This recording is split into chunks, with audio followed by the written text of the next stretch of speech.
Mr. Clam by Roger Hargreaves. Mr. Clam, Roger Hargreaves.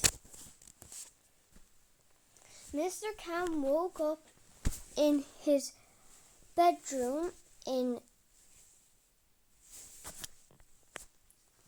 Treetop's cottage and stretched. He opened his eyes as he completed the day ahead. The chirping of the down chorus floated in through his open window.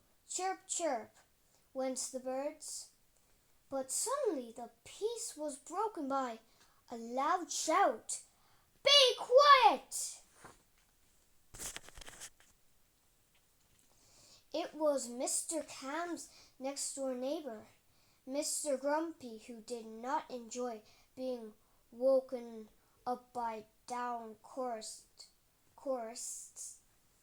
Mr. Clam went to the window. "Good morning, Mr. Grumpy," called Mr. Clam with a cheery wave. "There's nothing good about it," retorted Mr.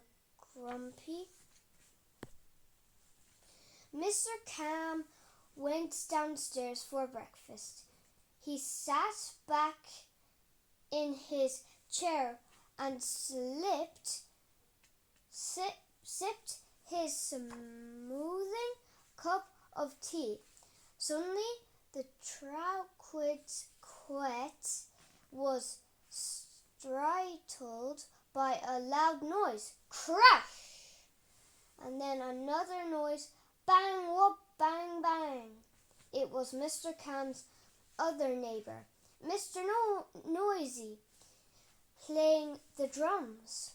Drums at breakfast time.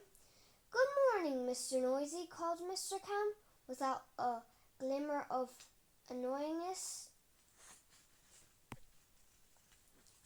After breakfast, Mr. Clam went outside to his garden to do his morning exercise. Suddenly his concentration was broken by a voice, a rather bossy voice. "This is just not good enough. There's a leaf on your path, and your pond needs cleaning, and your hedge needs trimming, and your gate needs painting." It was Mr. Fussy, who lived across the road from Mr. Clam. "Good morning, Mr. Fussy," said Mr. Clam calmly. So, as you can see, Mr. Clam was the calmest person in the world. He was as calm as a calm sea on a calm day. Nothing could upset or disrupt him. When he set off for his daily walk, deeply breathing in the fresh morning air, he was not upset by little Miss Quick roaring along the roads in a funk of foamness. Nor did it upset him when little Miss Stubborn Quick barged in front of him at the green grocers. Mr. Clam was calm even in a circus.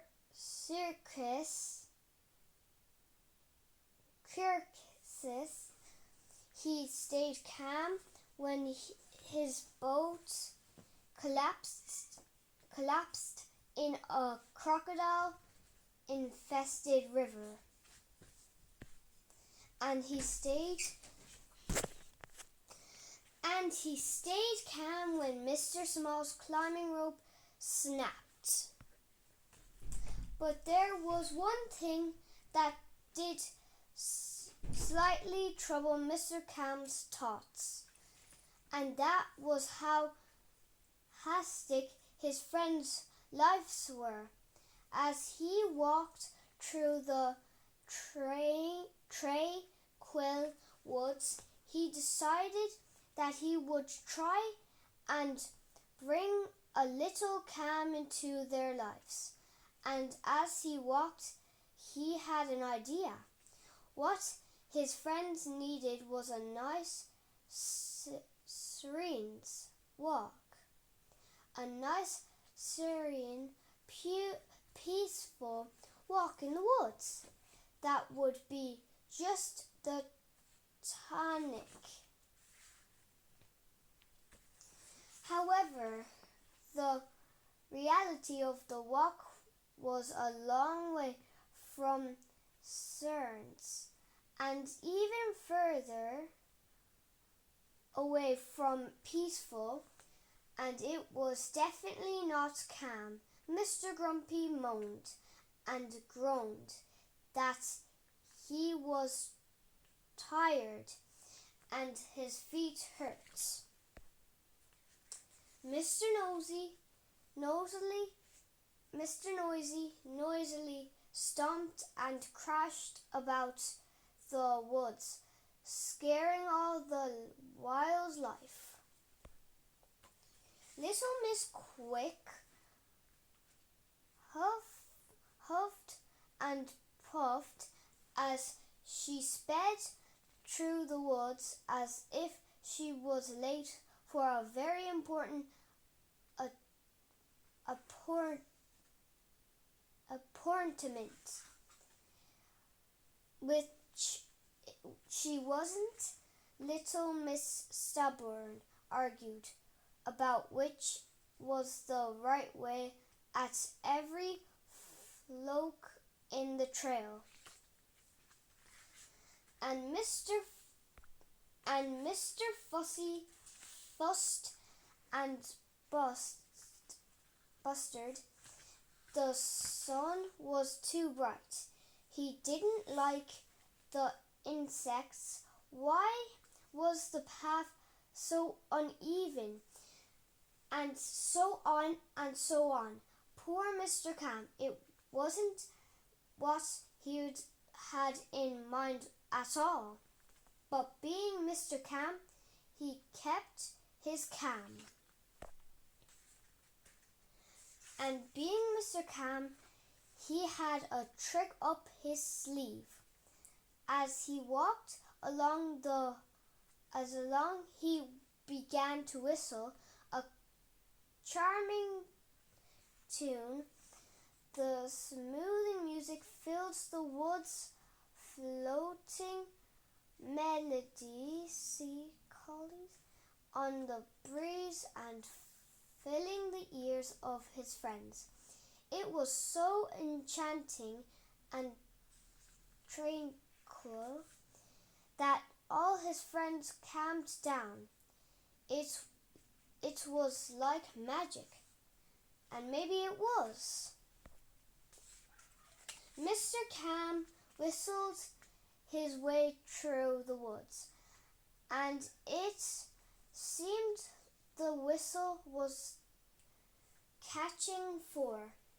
In no time his friends were whistling along as well. They were even all whistling the same tune. And as they whistled, his friends started to notice things. They noticed the play of sunlight on the leaves. They noticed the sound of birds singing. They noticed the butterflies flittering from flower to flower. And they noticed the soft, cool moss under their feet in sun. They all breathed a calm scent of contentment. The only sound they disturbed their peace was hiccup. Sorry, apologized Mr. Nosy. I got the hiccups. Collect all the Mr. Men books. And today we read Mr. Clam, and he is book 50. Go check out www.mrmen.com to check out all the other books. And this book was made in 2021. Hope you have a good day, good night. Hope you had a lovely time hearing this story. Peace out. Bye.